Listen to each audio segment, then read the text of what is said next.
S'évader par les airs, le top 3 des détournements d'avions à des fins nobles. Shirina Demitrivali a 22 ans, l'équipage d'un avion cargo russe capturé en Afghanistan, échappait de façon rocambolesque aux talibans après un an de captivité.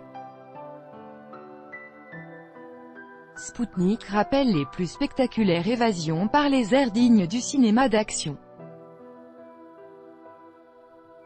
S'emparer d'un avion pour prendre la fuite, survoler plusieurs pays, éviter des avions ennemis et la défense anti-aérienne de son propre pays. Ce mode d'évasion rappelle plutôt le scénario d'un film, mais il y a des histoires réelles qui n'ont rien à envier aux inventions des scénaristes. En voilà quelques-unes. Un avion cargo qui s'enfuit de Kandahar le 16 août 1996. Les 7 membres d'équipage d'un avion de transport russe Ilyushin Il-76 capturé par les talibans en Afghanistan sont parvenus à s'évader après 378 jours en captivité.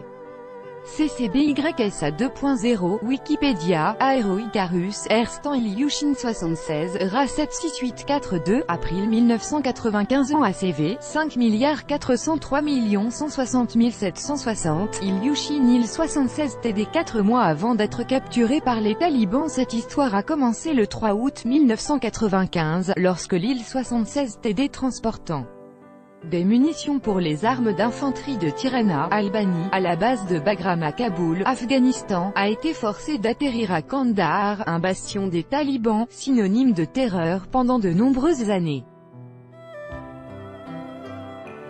Capturés, les aviateurs ont souffert du manque d'eau et de nourriture et ont été soumis à des tentatives constantes de les convertir à l'islam. Plus, ils craignaient pour leur vie, puisque les munitions découvertes à bord de leur avion étaient destinées à l'Alliance du Nord du commandant Massoud qui luttait contre les islamistes. Les pilotes ont réussi à persuader les islamistes qu'il fallait effectuer des travaux de maintenance réguliers sur l'Ilyushin. Le 16 août 1996, l'équipage commandé par Vladimir Sharpatov a réussi à mettre en marche les moteurs de l'avion pendant une visite de maintenance, alors que la plupart de leurs gardiens faisaient leur prière du vendredi. Les services aéroportuaires de Kandahar n'ont pas pu empêcher le décollage. L'avion, volant à basse altitude, a traversé l'espace aérien iranien avant d'atterrir à Sharjah, aux Émirats arabes unis. Les pilotes sont rentrés en Russie le 19 août. En 2010, un drame passionnant intitulé Kandahar est consacré à cette évasion a fait un tabac au moment de sa sortie en salle. Son réalisateur Andrei Kavun a directement consulté Vladimir Sharpatov, que le cinéaste considérait comme étant « une sorte de Bruce Willis russe », d'après le site roadchannel.com. Première évasion à bord d'un avion ennemi pendant la Deuxième Guerre mondiale. Le 11 août 1943, Nikolai Lochakov est devenu le premier pilote à détourner un avion ennemi pour rentrer chez les siens, alors qu'il avait moins de 20 ans. Blessé pendant un combat, ce pilote de chasse a été fait prisonnier le 27 mai 1943. Après de nombreux interrogatoires, il a formellement accepté d'être pilote de l'aviation allemande, ce qui lui a permis d'avoir accès à l'aérodrome. Il a fait connaissance avec un autre prisonnier de guerre soviétique, Ivan Denisyuk, qui était chargé de ravitailler les avions en carburant. Denisyuk s'est procuré un uniforme allemand et a fait plusieurs dessins des tableaux de bord des avions nazis pour Lochakov. Les deux hommes sont parvenus à voler un avion de reconnaissance Fiedler Fi 156 surnommé Storch, cigogne, copyright photo. Public domain, Usafié Zeller Fi 156C1 Storch, image d'illustration. Quand l'appareil a décollé, les Allemands ont alerté toutes les unités militaires voisines, mais l'avion piloté par Lochakov a réussi à s'enfuir malgré les nombreux tirs. Lochakov a encore été blessé, mais après 3 heures de vol, il a parcouru une distance de 300 km avant de se poser sur un territoire contrôlé par les troupes soviétiques. En 1960, le réalisateur Veniamin Solomonik a tourné un documentaire consacré à cet exploit où les spectateurs pouvaient voir le lieu d'atterrissage du Storch.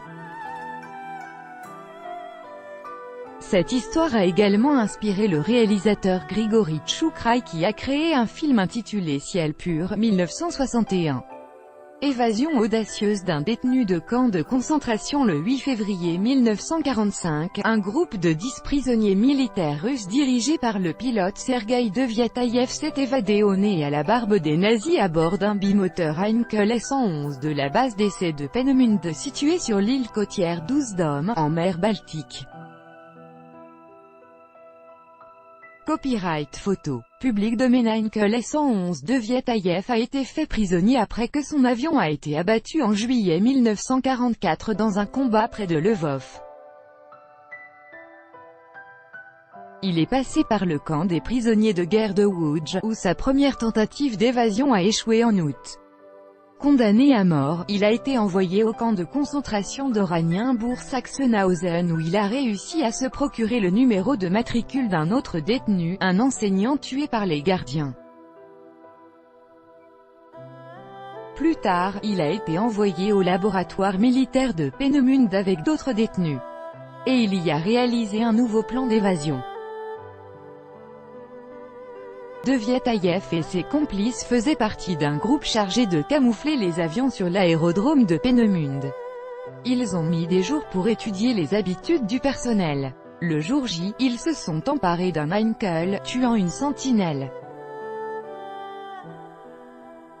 D'après un survivant du camp cité sur le site Résistance Massif Central, un gros avion a brusquement commencé à rouler sur la piste, avant de prendre de la vitesse et de décoller péniblement. Deviataïev ne connaissait presque rien de l'appareil dont il a dû prendre les commandes. Mais cela ne l'a pas empêché de réussir le décollage, d'atteindre les positions des troupes soviétiques malgré les tirs de la défense anti-aérienne et de poser l'avion près de Varsovie. Pendant le vol effectué à ras le sol, le bombardier est resté invisible pour les chasseurs qui le recherchaient à une plus haute altitude et n'a éveillé aucun soupçon chez les nazis qu'il survolait. Les passagers de l'avion sont arrivés sains et saufs. En plus, l'avion a conservé tous les équipements de télémétrie utilisés par les Allemands pour tester les missiles meurtriers V1 et V2. Cela a plus tard facilité la tâche des ingénieurs soviétiques qui travaillaient sur un missile de même type.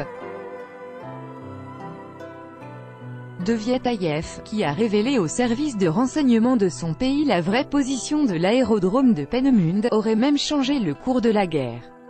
Les bombardements menés d'après ces coordonnées ont mis fin aux essais du V2 et à l'exploitation du polygone de Peenemünde. Deviataïev a été fait héros de l'Union soviétique en 1957. Plusieurs monuments ont été érigés en URSS et même en Allemagne en mémoire de son exploit. CCBYSA 3.0, Wikipédia, OTFW, Gedenkstein Ostsister, Peenemünde, Mikhail Petrovitch Deviataïev. Une pierre commémorative consacrée à l'exploit de Deviataïev à Peenemünde.